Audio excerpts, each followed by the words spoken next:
Ya, jadi ngomongin Gastroforestry Project, ketika dibikin monografi, ini sejarahnya itu karena pangan-pangan hutan itu sering dieksploitasi ya, dibikin mahal gitu, dibikin produk korporasi gitu.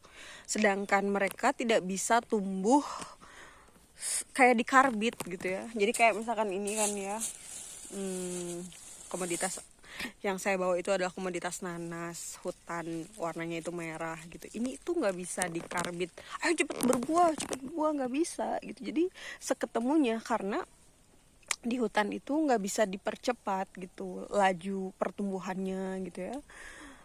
Ya alami gitu, namanya juga wanatani gitu, agroforestry, bukan bukan pertanian monokultur yang bisa di rekayasa ya, proses pertumbuhannya gitu, baik dengan berbagai teknik. Tapi kalau misalkan agroforestry atau wanatani itu mereka alami gitu, ada siklusnya, ada kalendernya kan, kita punya kalender per komoditas gitu.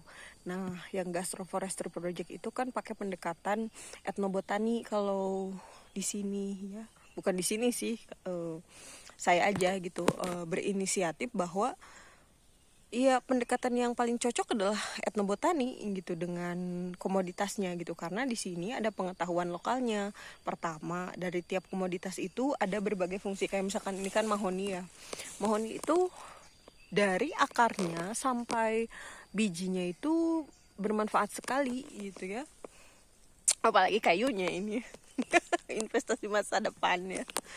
Dari daunnya aja kan itu udah ada mengandung obat. Bahkan saya juga menyelesaikan solusi permasalahan kaki saya sendiri yang kena plantar fasciitis ya, radang tumit kan karena pelari.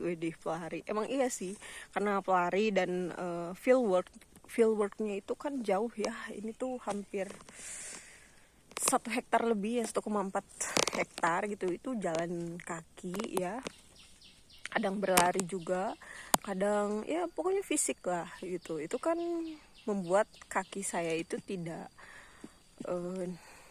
normal gitu ya, yang kanan. Nah itu kena plantar fasciitis. Terus olahraga berat juga karena bersepeda dan lari ya, larinya juga jarak jauh kan gitu. Nah itu terkena plantar fasciitis sudah lama.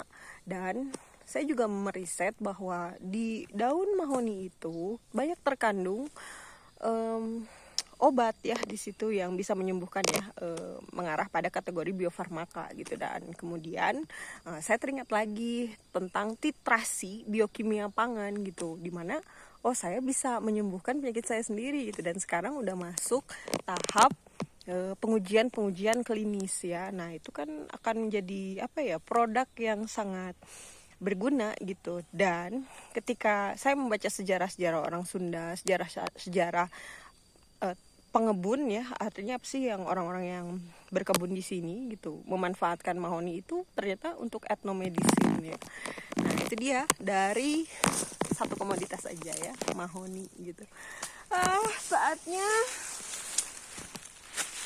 istirahat gitu, menikmati area mahoni sambil berjemur di sini tuh mantep banget, tau gak?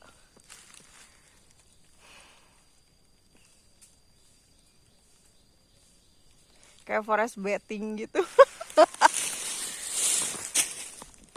Oke, sekian ya dari saya. Repugustivia dari Center for Study Nutrition Food Anthropology. Sampai ketemu di area berikutnya ya.